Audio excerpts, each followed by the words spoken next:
สบายดีเด้อสนุดสบายดีอันนี้เป็นเฮือนเจ้าเนาะนี่เนาะว่าเฮือนน้องก็เป็นครอบครัวที่ยังคัดเคินหลายเลยทุกคนนี่ทุกคนบุญบ้านเฮาบุญกินงะน้อยบ้านเฮาเอิ้นทุกคนเลยคันทาผู้ใดอยากมาหาน้อง2 คนตรงนั้นเบิด2 คนเลยทุกคนเลยคันสินัดผู้หนึงก็คือยังผู้หนึงเสียใจเลยผู้ใดอยากไปเบิ่งประเพณีงานบุญกินงะก็มาได้ในเขตหมู่บ้านเฮาพี่น้องมื้อนั้นก็คือบอมตากับสิพาหนุ่มไทยมาเยี่ยมมายามน้องสาวเพิ่น รอบ่ รอ ผู้ใด เราให้เงินบ่ตอนนั้นบ่ผู้ละจักแสนเราให้นะ ตอนนั้นอยู่เพื่อนนะ ผู้ละ50เนาะอยู่เฮือน ผู้ขี่รถฟอร์เรนเจอร์นะ พ่อใหญ่เซียนจากประเทศไทย ตอนเราเห็นคอยอยู่เมืองนะเห็นคอยว่าจะไปเฮ็ดเวียกเนาะคอยสงสารเจ้าแล้วว่าในนี้แหละเราให้คอย500,000แล้วคอย ใจดีอยู่เนาะไอ้เพิ่นเนาะ ใจดีแฮง ไอ้เพิ่นอยากมันยังมีย่ามีหอมหน้าให้มาได้บ่ มาได้ มาได้เนาะคันสิมาก็มายังบนกินงะได้สิได้กินไก่ แม่น ตอนนี้ผู้สาวก็สิได้กะเกียมเครื่องเสียงเลยทุกคนตอนหับเป็นอย่างดีทุกคนเป็นตามประเพณีบ้านเฮา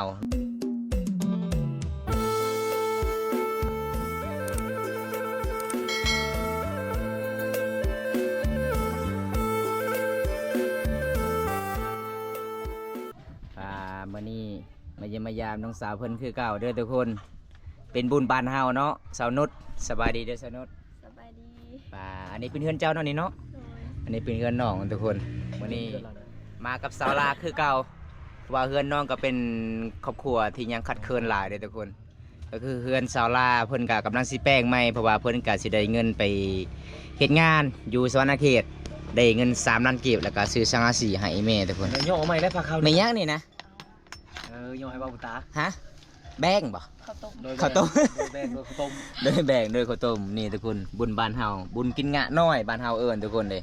บุญกินงะใหญ่ก็ยังมาทันได้ฮอดเด้อพี่น้องผู้ใดอยากไปเบิ่งประเพณีงานบุญกินงะก็มาได้ในเขตหมู่บ้านเฮาพี่น้อง เอาเห็นนะ แซ่บอยู่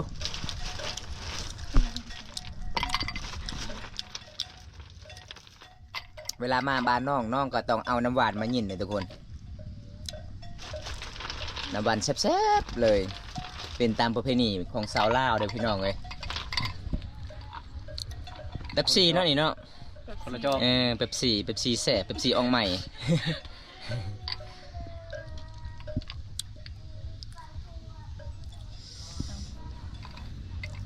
ได้กินไก่จากโตะเฮือนเจ้า 3โต๊ะ 3 โตะเฮือนเซาเลยอ่ะเฮือนเซาล่าได้ประเทศบ่ 2 2 โตะใส่บ่าวันนี้ค่อยถามจะว่าค่อยบ่ฮู้นี่อาจจักเขาเฮ็ดหยังอยู่เฮือนค่อย ไทย 2 โตะเฮือนเจ้า แม่ เออ ตัวนึง หมูตัวหนึงโอ้เจ้ามีหมูอ๋ออันนี้เนาะเป็นปีเหตุที่สำคัญเนาะเฮาสิจำคอนำเจ้าป่าเจ้าเขาเด้ขอให้เขาเฮางามๆเฮาบัดกินม่วนก็คือเฮ็ดใหญ่ได้ตัวนั้นเด้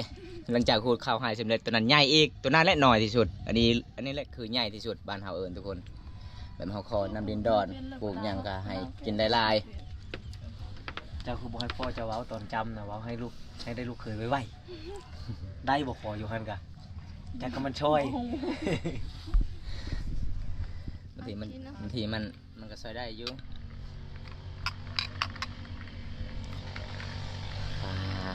มาเริ่มผู้สาวได้กิน แค่บอก นำเป๊ปซี่ด้วยทุกคน หวาน หวาน สีออกใหม่เลย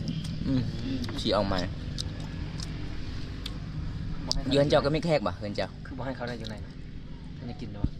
เขาลงบน ปั้น แล้ว ให้เขานะ เขาลงบนแล้วไม่กินเลยยังไม่ใช่ไงกับบ่อยๆก็ไม่ได้กินแบบเมาเลย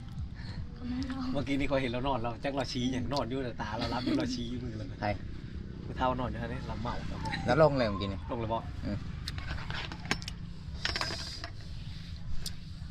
เอาพี่น้องเอ้ยมื้อนี้ก็คือพาทีมงานบอมตามาเยี่ยมมายามได้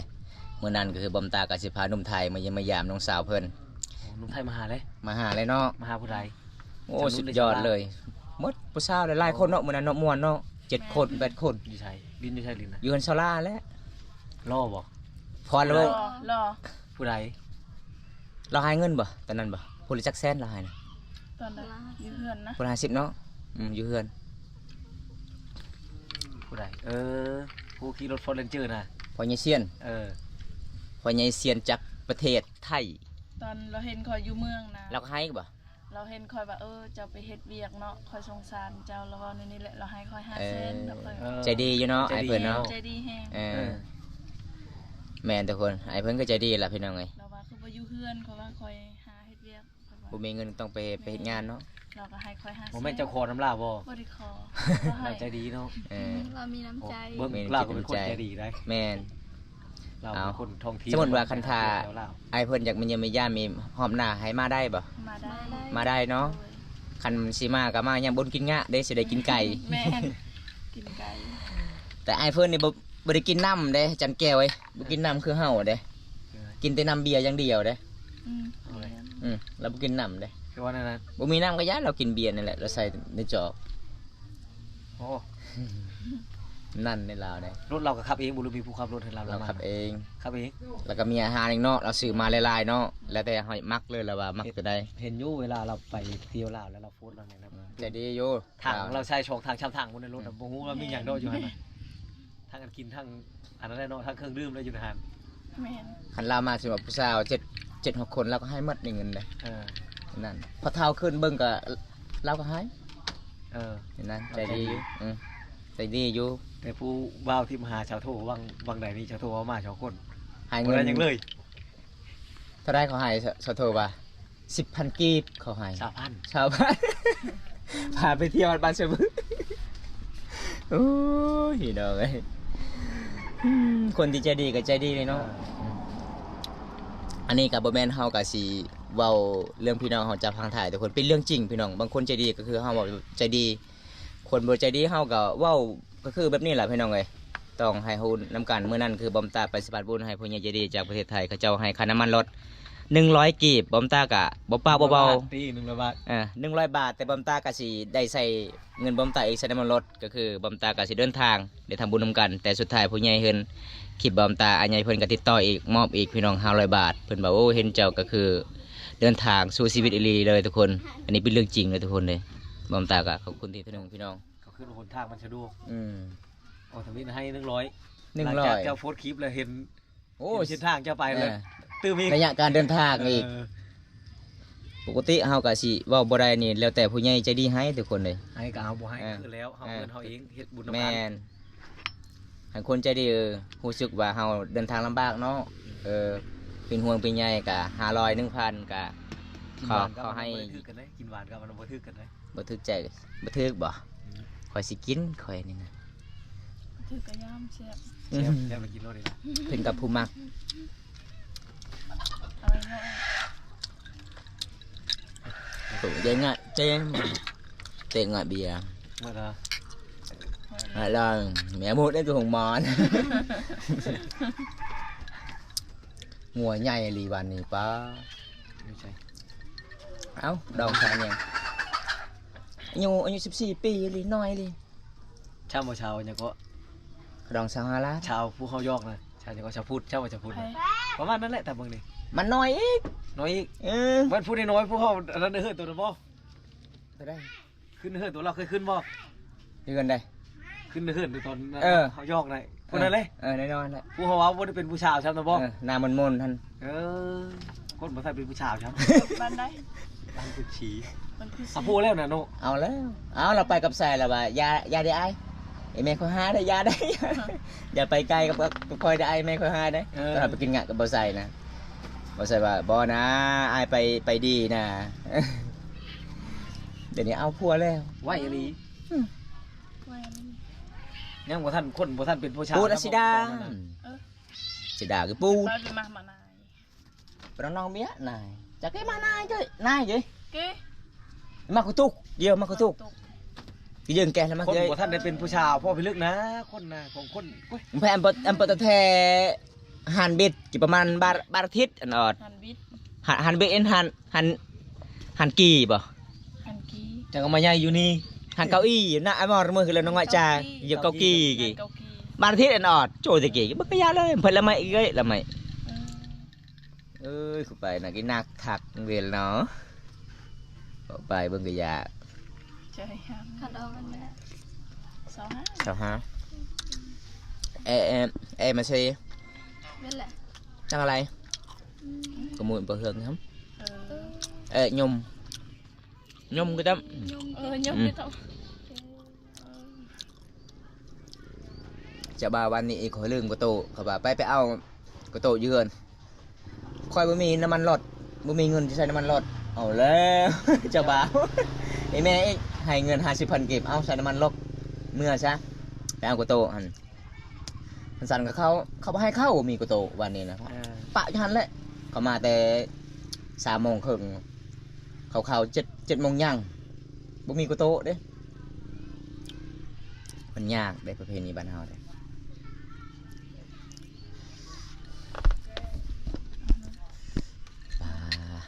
เบิ่งน้ำสี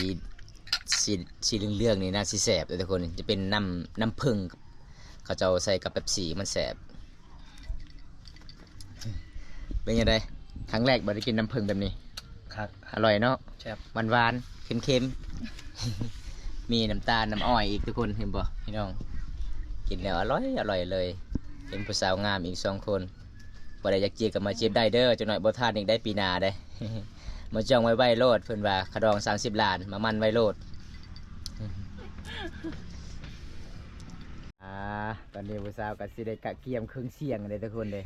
มีไม้ห้องเพลงห้องไปแล้วก็ ผู้บ่าวล่อๆเพิ่นมาเยี่ยมมายามเพิ่นว่าครั้งแรกที่ได้เห็น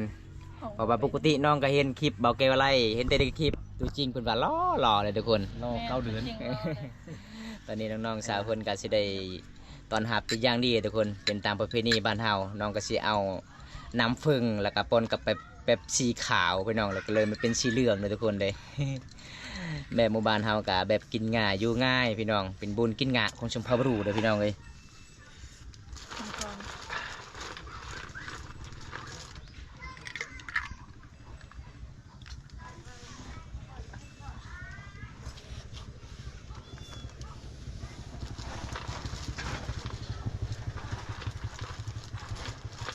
แสดงว่าน้องๆ2 คนนี่ไปใส่กับไปนำกันตลอดเลยบ่ ไปนำกัน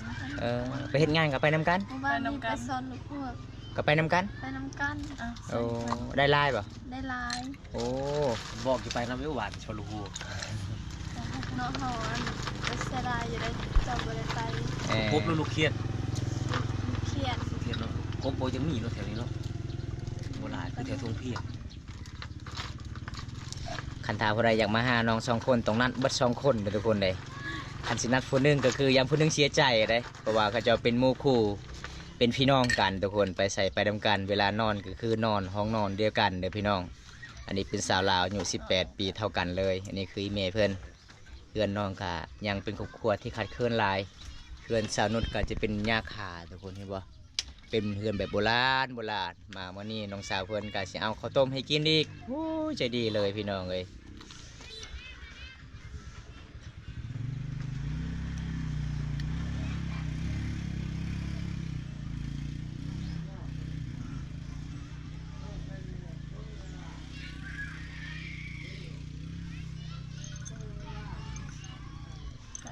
ฝนตกอยู่บ้าน น้องสาวเพื่อนว่าอยู่แบบโบมัวในการห่อนทุกคนน้องก็มีอาหารให้กินอีกเด้เพิ่นเอามักตองกับกระปูนาโอ้พี่น้องเอ้ยเบิ้งเฮือนน้องทางพี่น้องเห็นบ่คันฝนตกนี่มันก็สิเปียกลายเลยเพราะว่าเฮือนน้องเขาจะมุงด้วยหญ้าคาทุกคนอยู่เฮือนน้องก็ส่วนหลายก็จะเป็นผู้ชายจะเป็นผู้หญิงหลาย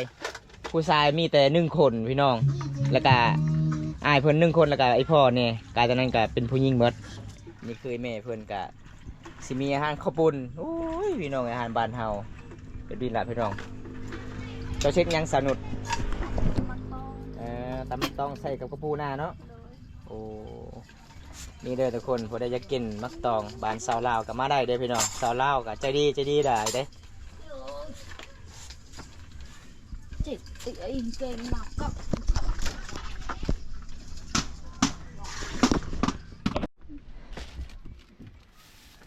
น้องใส่ยังไงใส่คิงบ่บ่มีคิง เยี่ยม ใส่ผักเทียมเนาะอ๋อใส่ผักเทียมมันกระแสบอยู่เลยทุกคนเพื่อนน้องก็จะเป็นเพื่อนน้อยๆเลยทุกคนเห็นบ่เพื่อนของน้อง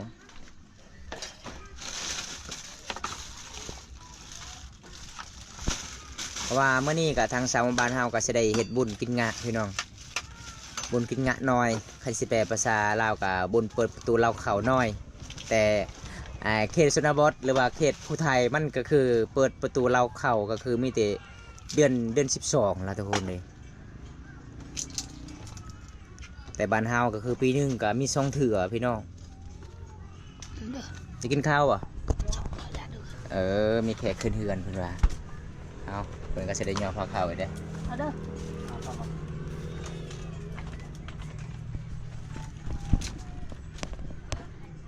น้องสาวจะไปใช้สนุน เลี้ยงควาย เพราะว่าอยู่เฮือนเจ้ากับบ่มีเนาะผู้ชายเนาะมีแต่ผู้หญิง มี2คนเอาเมียมาแล้ว เอามีมันแล้วโอ้เจ้ามีน้อง2 คน น้องสาว อ๋อน้อง3 คนน้องสาว2 คนเลยเอาผัว2 คนนี่น้องก็อายุ18 ปีทุกคนยังโสดได้ไปอยากมักกลับมาจีบได้ตอนนี้ให้มันทันเวลาได้ทุกคน ถ้าจีบบ่ทันเวลาเพิ่นก็สิได้ไปเฮ็ดงานต่อคือเก่าได้ตอนนี้น้องสาวเพิ่นกับโทรศัพท์เล่นกับบ่มีแล้วสาวลากับบ่ได้แล้วทุกคนเด้สับมันเพน้องๆเห็นบ่น้ำตาเล่นโทรศัพท์น้องว่าโอ้ยเหงาอยากได้โทรศัพท์อยากเล่นโทรศัพท์เด้เพิ่นว่าโทรศัพท์มันตายแล้วพี่น้องเอ้ยบ่มีเงินสิแปลงคันสิแปลงก็ประมาณ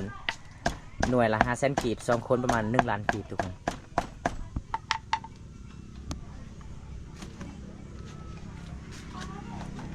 เบิ่งสนุดนี่น่าสิถนัดอยู่เกี่ยวกับเฮ็ดสมเฮ็ดเมียงเลยทุกคนเก่งหลายเลยเจ้าเคยไปขายบ่อยู่เมืองบ่ เคยอยู่เนาะจะเพ็นงานตอนนั้นเนาะน้องก็เพ็นงานตั้งแต่ได้น้อยทุกคนเพ็นงานอยู่เมืองน้องแล้วก็หลังจากนั้นก็ย้ายไปเมืองน้องก็เพ็นงานอยู่สวรรณเขตไปไกล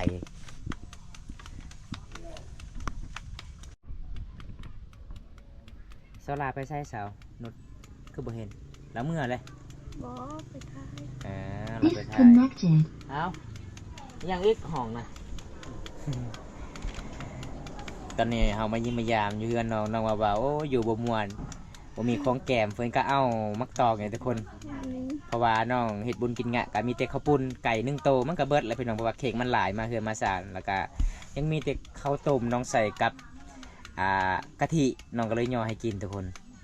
แล้วก็มีน้ำผึ้งอยู่ได้สีเหลืองๆเพิ่นย่อให้กินโอ้แซ่บหลายเลยมื้อนี้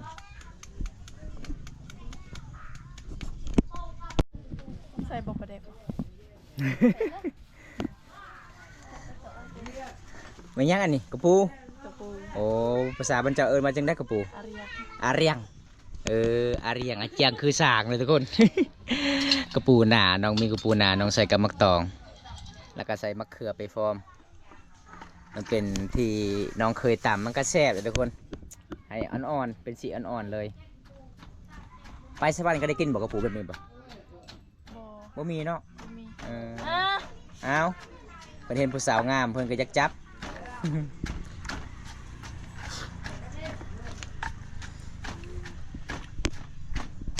วันนี้มีช่องสาวได้สาวอายุ18 ปีหมดแล้วทุกคนสาวงามบานป่าเป็นสาวบริสุทธิ์ในหมู่บ้านเลยสาวสวยที่สุดเลย ยังโสดเด้อ ยังโสดเลยเพิ่นว่า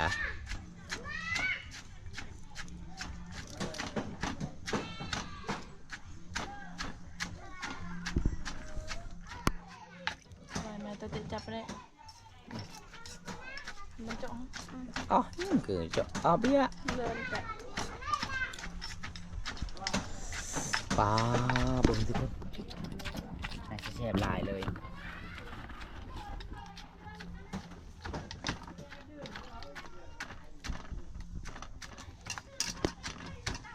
อันสิขายนี่ได้10,000 20,000ได้โคกหนึงได้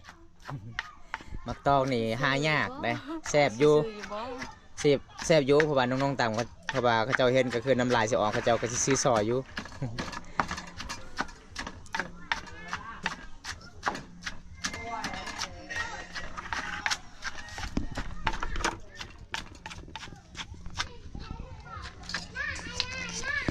เอาซีมลงเบิ้งสาวลาพี่มือเจ้าเป็นยังไงผู้หนึ่งตามเจ้าพี่มือซีม ซิมบ่เป็น เป็นตรงนะเจ้าเป็นสาวเมขากิ่ง เอาซิมนะอัน เอาละลายรถเอามกเฟสนั่นซีม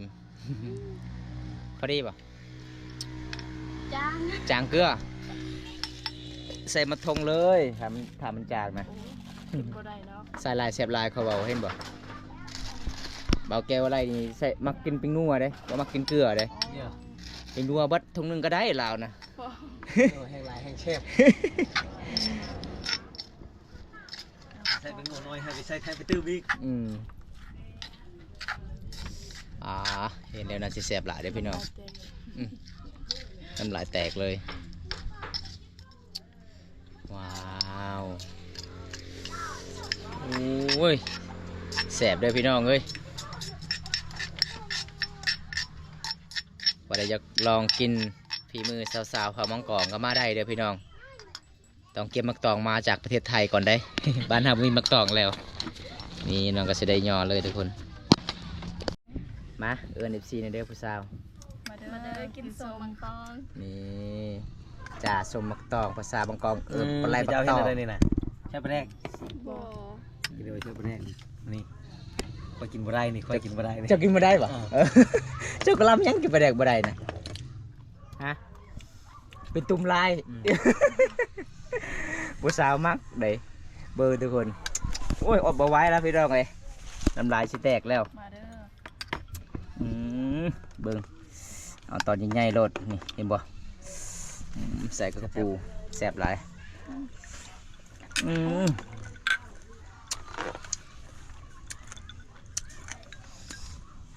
เหมาะเนาะกิน กับน้ำพึ่ง กินกับน้ำผึ้งแซ่บ เอาเถอะ เมื่อเราอยากลองกินก็มาได้เลยพี่น้องเอ้ย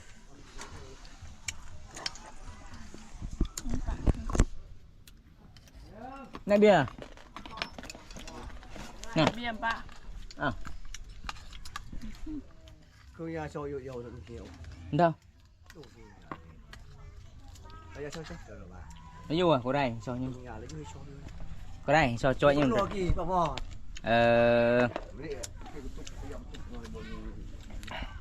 ก็ได้ซอยจ้อยถูกป่ะ rồi ta đụng bạc em đấy เผ็ดบ่ nhầm tao อยากจะจังกันหลาดแล้วโลกี้ เนาะ มันดังเลย นี่เนาะ อันนี้มันดังเลยจะอันโล อันยามได้แต่ดุกนะไปหลวนยาม เผยกกanh chơi sụp kì thì phương rồi hoan rồi đực ra hôm